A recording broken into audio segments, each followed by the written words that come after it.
सब बढ़िया। Good morning students. पिछले लेक्चर में मैंने बताया था कोलाइडी विलेनों के गुणधर्म।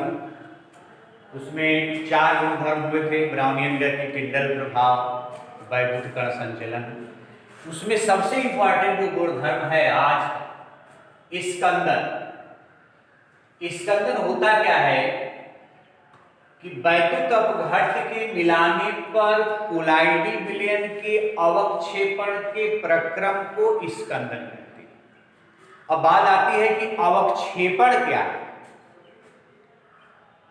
अवक्षेप क्या होते हैं।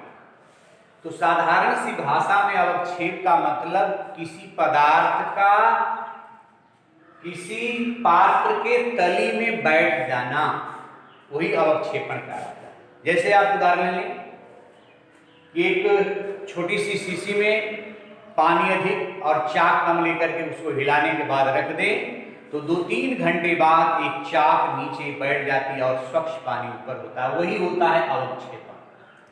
अब स्कंदन का हम अपने दैनिक जीवन में भी बहुत बड़ा प्रयोग देखते हैं। स्कंदन की एक और परिभाषा बन सकती है कि कोलाइडी विलयन के छोटे कण मिलकर के जब बड़े कण का निर्माण कर दें तो वही क्रिया क्या कहलाती है, स्कंदन। जैसे मैंने उपयोग की बात किया कि अभी हाथ कट जाता है तो आप फिटकरी लगा देते हो, तो फिटकरी क्या करती है कि उससे क्रिया करके, ब्लड से क्रिया करके एक पपड़ी जमा देती है, छोटे कण को बड़ा कण बना करके उसका स्कंदन कर देती है और हमारा रक्त का बहना रुक जाता है। इसी प्रकार हम गंदे पानी में फिटकरी मिला देते हैं तो पानी के अंदर जो बालू के छोटे छोटे कण हैं फिटकरी से क्रिया कर करके एक बड़े कण का निर्माण करते हैं और वह बड़ा कण जब होता है, भारी कण हो जाता है, आप जानते हैं गुरुत्वाकर्षण के कारण जाके ऊपर वह तली में बैठ जाता है, वही कहता है कि अवक्षेपण। तो इस तरह से स्कंदन की परिभाषा हो गई कि वैद्युत अपघट्य के मिलाने पर कोलाइडी विलयन के अवक्षेपण के प्रक्रम को स्कंदन। अब चूंकि कोलाइडी विलयन विद्युत अपघट्य होते हैं, धनात्मक भी है और ऋणात्मक भी है, इस आधार पर हार्डी-सुलजे ने एक अपना बहुत महत्वपूर्ण नियम दिया जो कि कक्षा 12 की परीक्षा के लिए बहुत ही इंपॉर्टेंट है, हार्डी-सुलजे नियम। इस नियम के अनुसार कोलाइडी विलयन को मिलाए जाने वाले विपरीत आवेशित आयन की संयोजकता जितनी अधिक होगी, कोलाइडी विलयन के लिए उसकी स्कंदन शक्ति भी उतनी ही अधिक होगी। कहने का मतलब, अगर हमारा कोलाइडी विलयन ऋणात्मक है, जैसे आर्सेनिक सल्फाइड में सल्फर के लिए ऐसा हमारा कोलाइडी विलयन है, तो यह चूंकि ऋणात्मक है, इसमें सबसे ज्यादा प्रभाव किसका आएगा, धनायनों की। तो इसमें सबसे ज्यादा इसकी कथा इस हार्डी-सुलजे के नियम के अनुसार एल्युमिनियम की स्कंदन क्षमता शक्ति अधिक होगी बेरिलियम की तुलना से और सोडियम की। अगर मान लीजिए अगर कोई धनायन है, FeO, फेरिक हाइड्रोक्साइड है, तब उसमें Fe के लिए ferrous ion, phosphate ion, sulphate ion और क्लोराइड आयन की स्कंदन क्षमता अधिक होगी। चूंकि यह चीज लिख करके देने में थोड़ी सी दिक्कत हो रही है, समय ज्यादा लग रहा है, कुछ बच्चों ने मांग किया कि सर हम नोट्स कहाँ से बनाएं, चूंकि किताबें हमें नहीं मिली है, इसलिए यह टॉपिक आपको लिख करके भी बताई गई है, इसको लिख करके आप नोट बना सकते हैं और यह बहुत इंपॉर्टेंट टॉपिक है। अब अगली टॉपिक जो हमारी होगी रक्षी कोलाइड। रक्षित कोलाइड का हम जानते हैं कि कोलाइडी विलयन 2 तरह के होते हैं, द्रव स्नेही और द्रव विरोधी। द्रव स्नेही माने जो द्रव से प्रेम करता है, लगाव रखता है, जैसे प्रोटीन, स्टार्च, जिलेटिन को पानी से मिलाएंगे, पानी में घोलेंगे तो तुरंत कोलाइडी विलयन बन जाता है। अब द्रव विरोधी क्या होता है, जो पानी के संपर्क में आने पर जल्दी से कोलाइडी विलयन नहीं बनाता। तो क्या कहता है रक्षी कोलाइड रक्षीकोलाइट,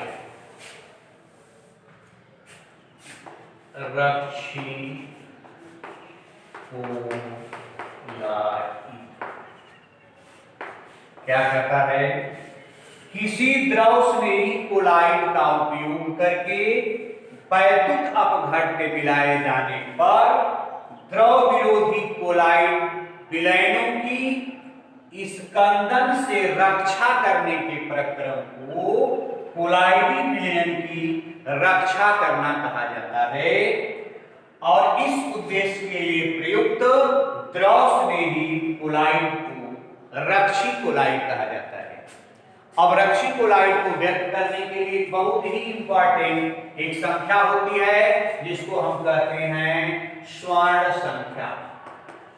स्वर्ण संख्या, इसकी परिभाषा क्या होती है कि किसी रक्षी कोलाइड की स्वर्ण संख्या मिलीग्राम में व्यक्त करने के लिए वह न्यूनतम मात्रा है जो 10 मिलीलीटर साल यानी सोल्यूशन 10 मिलीलीटर स्वर्ण साल के स्कंदन के लिए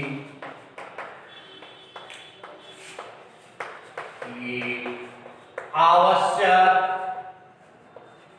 होती है। फिर से आप सुनिए,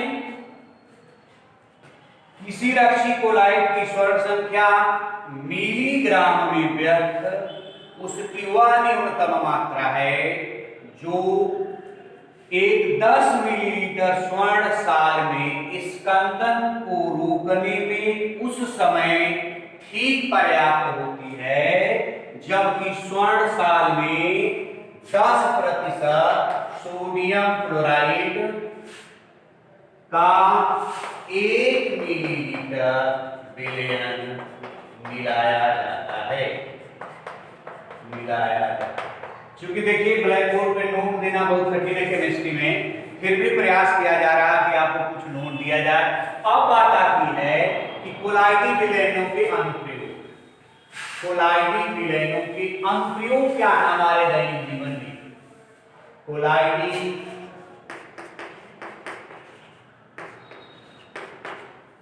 कोलाइडी विलयनों के उपयोग, इसके कुछ प्रमुख उपयोग निम्न हैं। पहला उपयोग है इसका औषधि में।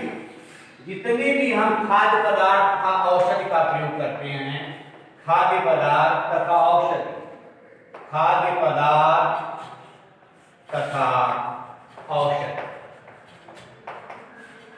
अब औषधियों में कैसे इसका प्रयोग होता है, खाद्य पदार्थ में कैसे प्रयोग होता है?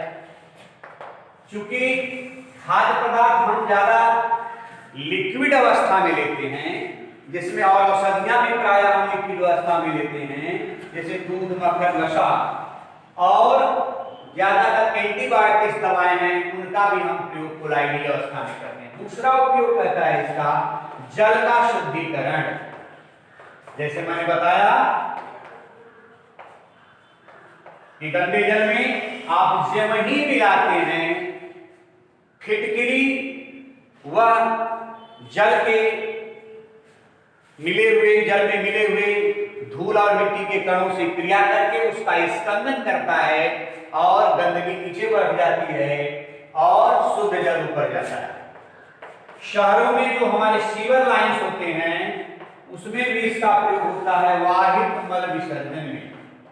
जो बहने वाले मल हैं उनके विसर्जन में भी हम कोलाइडी विलयन का प्रयोग करते हैं। इलेक्ट्रोड पर मुक्त हो जाते हैं और गंदगी नीचे बैठ जाती है। आप बड़े बड़े शहरों में जाएंगे तो आपको ये व्यवस्थाएं मिलेंगी, जैसे बनारस राजेंद्र घाट पे व्यवस्था लगी गई है। हमारे घरों में धुआंकस होते हैं, लगाए जाते हैं, धुएं के अवक्षेपण में भी इसका हम प्रयोग करते हैं। धुएं के अवक्षेपण में भी इसका प्रयोग होता है। अगला भी है कि हमारी जितनी भी चमड़ा उद्योग है, रुधिर जो है हमारा, उसमें भी इसका प्रयोग होता है। सबसे बड़ा उपयोग होता है डेल्टा का बनने। डेल्टा के बनने। जब नदियां समुद्र में मिलती हैं तो इस तरह से त्रिभुजाकार आकृति बनाती हैं, जहां पे ये समुद्र हमारा है, नदी मिलती है। जब नदी समुद्र में मिलती है तो एक प्रकार का त्रिभुजाकार आकृति बनाती है, जिसको कहते हैं डेल्टा का बना हुआ भूमि बहुत ही उपजाऊ होती है। और यहाँ पे सारी जो नदियों की गंदगी है इकट्ठा हो जाती है और यहाँ पे कोई भी खेती करने पे बहुत ही ज्यादा हमको उपज प्राप्त होती है। इस तरह से कोलाइडी विलयनों की कुछ उपयोग हुए। कोलाइडी विलयन की यह जो टॉपिक अब समाप्त हुई, अगली टॉपिक आपको दी जाएगी जिसमें हम बताएंगे उत्प्रेरण और उत्प्रेरक।